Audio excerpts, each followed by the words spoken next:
A música popular brasileira, a famosa MPB, é um mosaico de influências culturais que juntas formam a identidade sonora do Brasil. E entre essas influências, há uma que infelizmente passa despercebida, mas que carrega consigo uma riqueza histórica e cultural imensurável.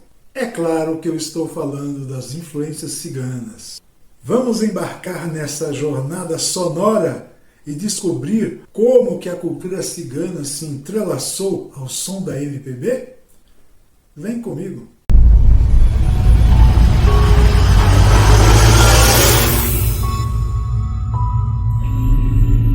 Olá, pessoas queridas! Sejam bem-vindas ao canal Embaixada Cigana, local onde a cultura bate forte em nossos corações.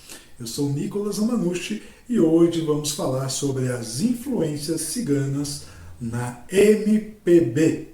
Os grupos ciganos chegaram no Brasil há séculos e trazidos em diferentes contextos históricos. Desde então, sua musicalidade se tornou elemento marcante em nossa cultura popular. Mas o que exatamente a cultura cigana influenciou a MPB? Um dos maiores legados ciganos está justamente na questão de instrumentos.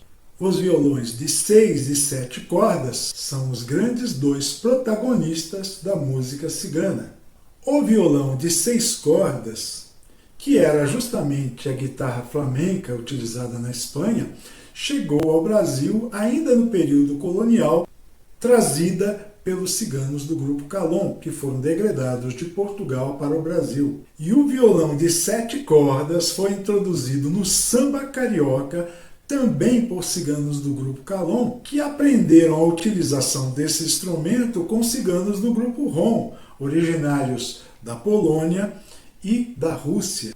Na Rússia havia um instrumento de 7 cordas muito famoso que foi adaptado por um cigano chamado Andrei, e ele realizou essa adaptação transformando aquele instrumento em um violão cigano de 7 cordas, utilizado justamente da mesma forma que é utilizado aqui no Brasil para acompanhamento e floreio de baixaria, utilizando a 7ª corda em dó. A primeira influência cigana registrada em solo brasileiro ocorre justamente na primeira manifestação musical autenticamente brasileira, o lundu.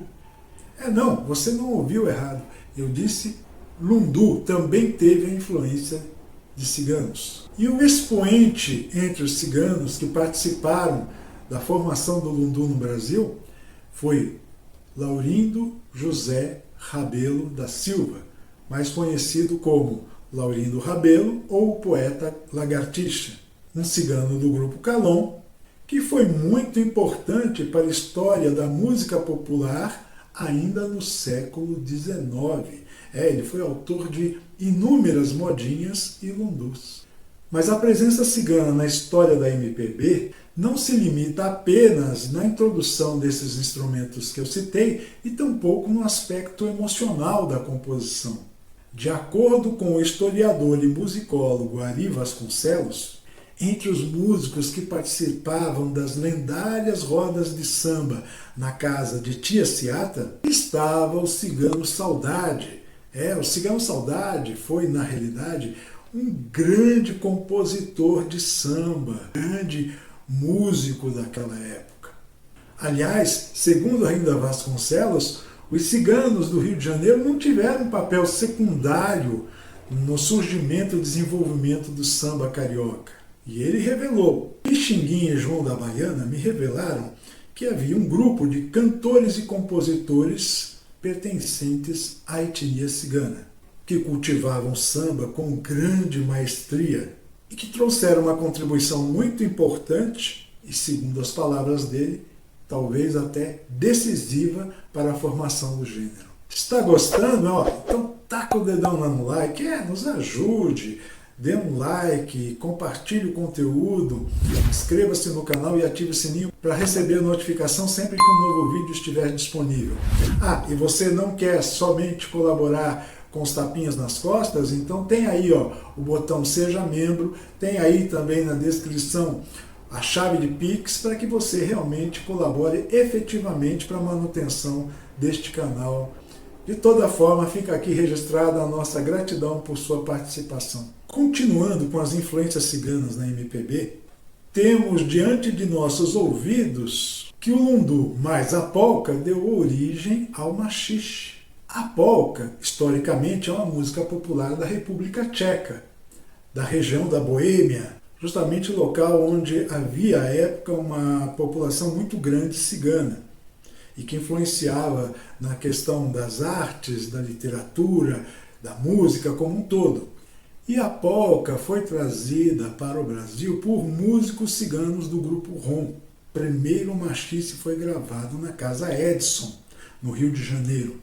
O título desse machixe é justamente Cigana de Catumbi, gravado em 1925. É uma composição de um cigano do grupo Calon, cujo nome José Rezende de Almeida. E um detalhe também muito importante, historicamente muito importante, é que o dono da Casa Edson, ou seja, o local onde se gravava os fonogramas da época, era judeu. E judeu e cigano sempre caminharam juntos depois da chegada aqui ao Brasil, seja os ciganos como degredados de Portugal para o Brasil e os judeus como cristãos novos também degredados de Portugal para o Brasil.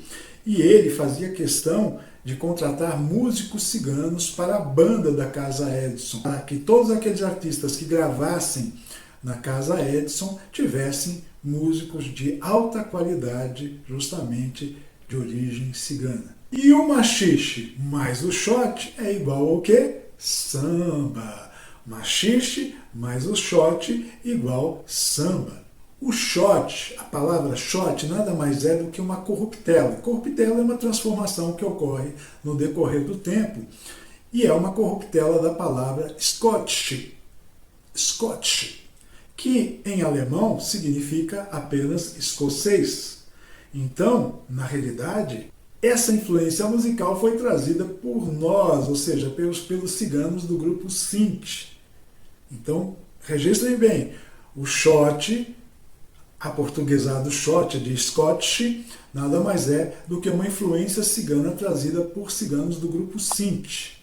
Então, reparem que tanto a polca como o shot, no caso Scotch, foram trazidos por ciganos para o Brasil, e a origem desses dois gêneros musicais, que também eram estilos de dança da região da República Tcheca. E musicalmente, uma das maneiras de se definir o shot é como uma polca lenta.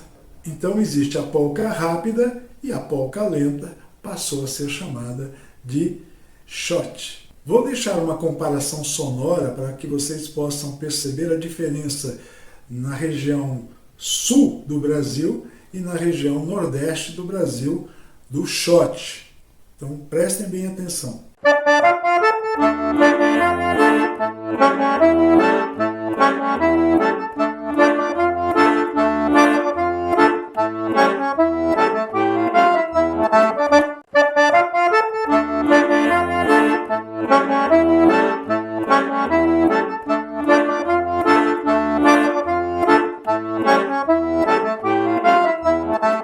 Em 1916 foi gravado o primeiro samba, chamado Pelo Telefone.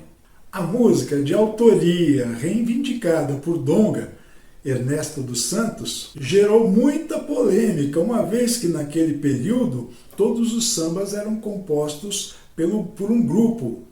Era uma composição feita por diversos autores, mas geralmente um espertinho que registrava em seu nome a autoria do samba. O Donga fez muito isso, o Senhor fez muito isso, e na realidade fez parte da composição desse samba Pelo Telefone justamente o cigano que nós já citamos aqui, o cigano Saudade. Agora temos, para corroborar com tudo que já foi dito, um depoimento que eu não vou colocar aqui na íntegra, mas apenas um trecho, de Pixinguinha, realizado ao MIS, ao Museu da Imagem e do Som, falando justamente da presença de ciganos no samba. Segundo o Pixinguinha e João da Baiana, Os ciganos do Grupo Calon mantinham contato com a comunidade de negros que viviam em torno da Praça 11, onde se definiu o samba urbano carioca, ou seja, o berço do samba carioca. Então, o berço do samba carioca era embalado pelas mãos de negros e pelas mãos de ciganos. E China, irmão de Pixinguinha, e Tuti, que foram os primeiros expoentes do violão de 7 cordas, beberam água nessa fonte aciganada. As influências ciganas na MPB podem não ser sempre evidentes, mas elas estão aí, no som, no ritmo, na emoção. Elas enriquecem a MPB e nos lembram que a cultura brasileira é uma cultura de retalhos, onde cada pedaço traz uma nova cor e uma nova história. Esse foi o vídeo de hoje. Espero que vocês tenham gostado. Um abraço e até a próxima sexta.